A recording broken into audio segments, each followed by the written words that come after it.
This is Michael Popok. You're on the new YouTube channel for Legal AF, and I'm at the intersection talking about how at least one judge in Ohio is single-handedly trying to protect a woman's right to choose as we head into the election on November the 5th, and Ohio is a major battleground state. We've got a great new ruling coming out of the Court of Common Pleas, which is the trial level court in Hamilton County, Ohio, by Judge Christian Jenkins, who in a about 50-page decision has taken on the United States Supreme Court, and he's decided he's not going to allow Ohio and the Republican Attorney General set back women's rights 100 years, or at least 50 years. And in the new decision, preterm Cleveland versus David Yost, this is what the judge had to say in ruling that when the people of the state of Ohio got together and passed an amendment to strike down the fetal heartbeat law, the 6-week ban in Ohio that had immediately followed the Dobbs decision by the United States Supreme Court, that when the voters went to the polls, women and people who support women, and said that there was going to be reproductive rights reestablished, an up to 22-week right to an abortion or the right to choose in Ohio, that meant something. And that meant that they were going to actually exercise the right to vote that even Sam Alito, in writing the Dobbs decision, recognized. See, that's the hoax that Judge Jenkins is addressing. The hoax that all that the Republicans and MAGA were doing in ripping away a constitutional right of a woman to choose was just leaving it to the states, and women can vote in the states. You know, we recognize women's suffrage. They can vote, and when they vote, their voice will be heard, except they don't want it to be heard. What Judge Jenkins said is that's a hoax. The reason we're now fighting hand-to-hand combat state by state with Republican legislators or attorney generals or secretaries of state taking the opposite position, trying to take away the will of the people, trying to take away a woman's right over bodily autonomy, and reducing her to a second-class citizen. 1/3 of American women in this country cannot exercise bodily autonomy. She is a second-class citizen because she can't make that most fundamental decision for herself. In those other states where 1/3 of the women live, they are being compelled and forced by the state, by MAGA, to carry another being to term against their will.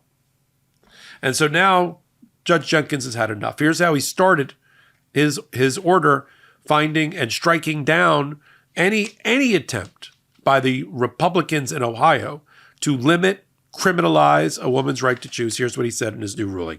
Reversing Roe versus Wade and eliminating nationwide federal protection of the right to abortion, Justice Sam Alito wrote for the Supreme Court majority that, quote, it is time to heed the Constitution and return the issue of abortion to the people's elected representatives.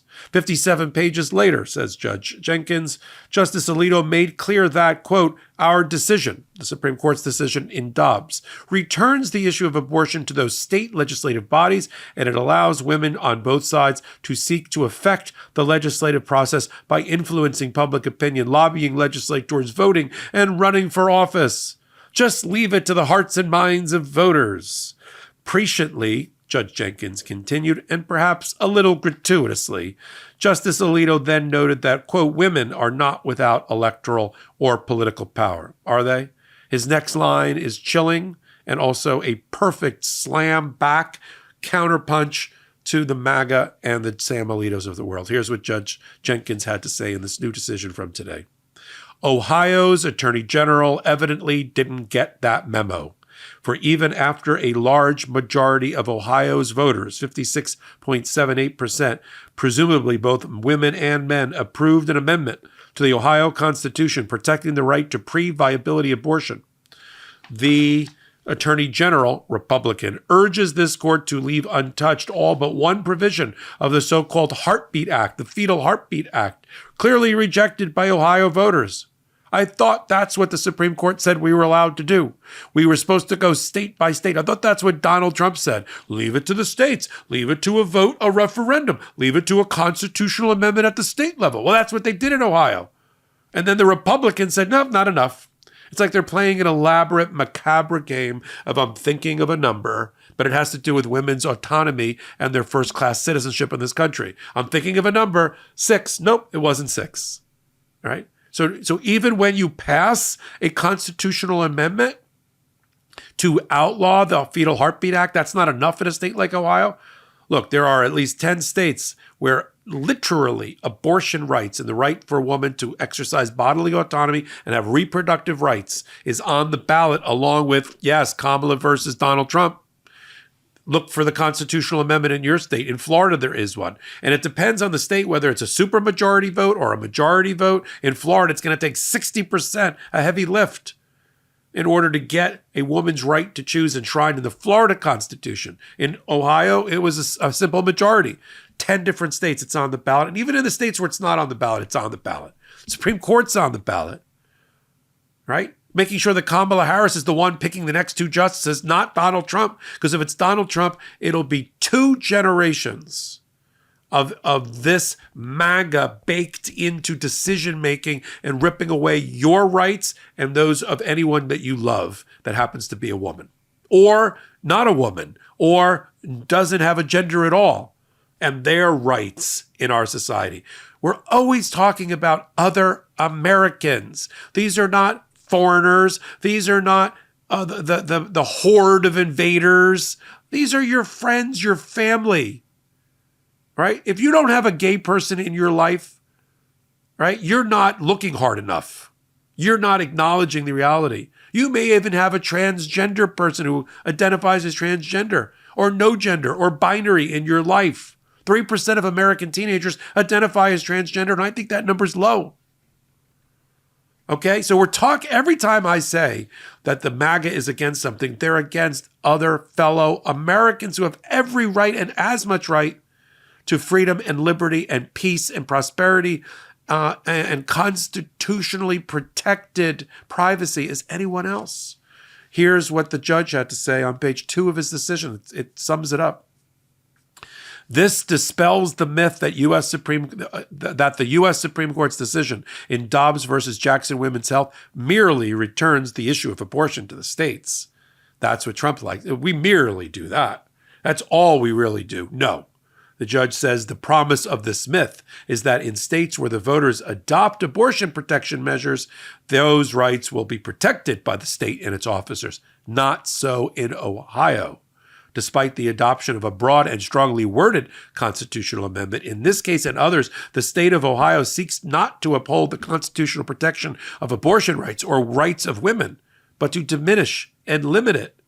If the Ohio courts adopted the state defendants' arguments, the judge goes on, Ohio doctors to provide abortion care would continue to be at risk for felonies, criminal charges, fines, license suspension, and revocation. And patients seeking abortion care would be required to make 2 in-person visits to their provider, wait 24 hours, receive state-mandated information against it, and have the reason for their abortion recorded and reported in a public record. Here we go now, the Handmaid's Tale registry that all MAGA men want to get their hands on, whether it's in Texas with Ken Paxton, the Attorney General. Let's call it for what it is. Project 2025, which will be implemented by Donald Trump if he gets into office, supported by J.D. Vance, who they make fun of Kamala Harris for being the border czar. The abortion and reproductive rights registry is going to be administered by J.D. Vance. And every woman that's listening to this, you'll end up having to register if you had a DNC, if you had an abortion, if you did something to cause a miscarriage, or the miscarriage just happened, or you took a certain drug, or you didn't take a certain drug about your reproductive rights. It's going to be in a database. How's that sound? And if it sounds like you don't like it, I agree. Then get you and your husbands and your sons and your friends and people who support women and other women to go to the polls and start voting now, early voting. I'm voting on Monday in New Jersey. Early, to make sure there's no screw-ups. Election day, show up, hold hands, sing, stand in line, bring other people with you, bring souls to polls, and make sure that my next hot take on the other side of November 5th is more joyful and more joyous than what I got to do here to talk about, yes, finally, the amendment passed by Ohio voters is being upheld by a judge. Imagine if that was a MAGA judge. Well, despite the fact that the Ohio amendment and the people voted for it, they didn't vote for it for a high enough number. I don't think that majority's high enough. Got to make sure got to protect women. Like Donald Trump says, I am your protector. Me, the sex assault protagonist, abuser, misogynist, abuser of women, dozens and dozens and dozens of women. So many women that it makes Tiger Woods look like he was playing spin the bottle in kindergarten. That's how many women Donald Trump has. And at the end of this decision, after going through all the analysis, he made the right decision, this Judge Jenkins. He said, the people have spoken. That is what the Supreme Court required, the U.S. Supreme Court, and they spoke in Ohio. And now you're going to see MAGA already appealing this decision, trying to take it up to the Ohio Supreme Court. And it's always women's rights and being restored to first-class citizenship that's in the balance. It should be enough that you go to the ballot and you try to enshrine in your state constitution a constitutional right for a woman to be a woman and make her own bodily autonomy decisions. That should be enough. There shouldn't have to be another barrier or hurdle above that. I'm going to continue to follow, as I have from the very beginning here on Legal AF and on the Midas Touch Network, all things related to reproductive health and reproductive rights of women, because it matters. Because I've been involved in that decision-making, although I'm not, of course, on the ultimate decision-making side of all of this.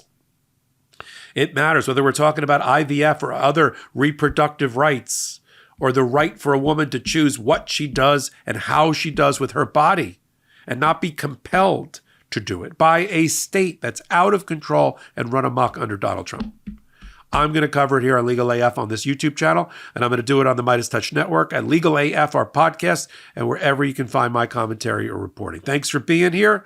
I'm glad that you found us. Take a moment, help us get to the bigger we are in terms of subscriber base, not to kind of keep beating this up, but the bigger we are, the more your voice is heard. Appreciate you being here. I'm Michael Popok. I'll see you on my next Hot Take. In collaboration with the Midas Touch Network, we just launched the Legal AF YouTube channel. Help us build this pro-democracy channel where I'll be curating the top stories, the intersection of law and politics. Go to YouTube now and free subscribe at Legal AF MTN. That's at Legal AF MTN.